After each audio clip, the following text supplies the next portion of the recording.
L'info éco avec Capital. On commence avec la surprise du jour.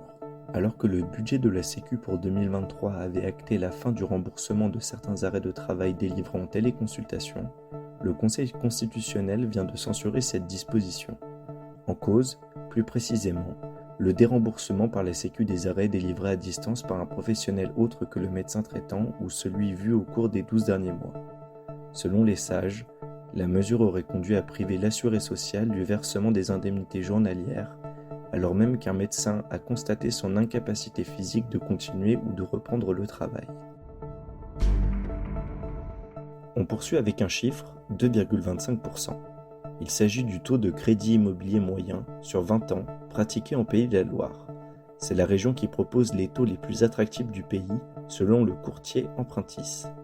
A l'inverse, les futurs acquéreurs de la région Auvergne-Rhône-Alpes empruntent en moyenne à 2,65%. Ces disparités s'expliquent notamment par les politiques commerciales différentes des établissements bancaires selon les régions. Pour découvrir les taux moyens pratiqués dans chaque région, rendez-vous sur notre site.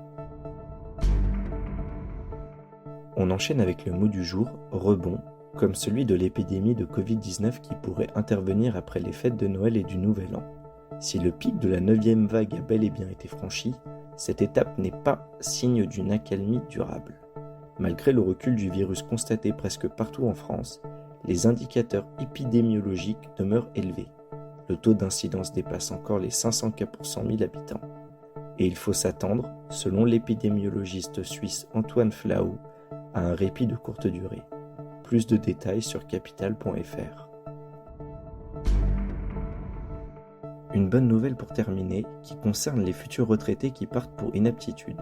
Aujourd'hui, ceux qui perçoivent une pension d'invalidité, l'allocation adulte handicapé ou encore qui sont déclarés avec plus de 50% invalides, peuvent partir à la retraite à 62 ans à taux plein, même s'ils n'ont pas le nombre de trimestres suffisant. Et en cas de réforme des retraites et de report de l'âge légal de départ à 64 ou 65 ans, la retraite pour inaptitude sera toujours fixée à 62 ans.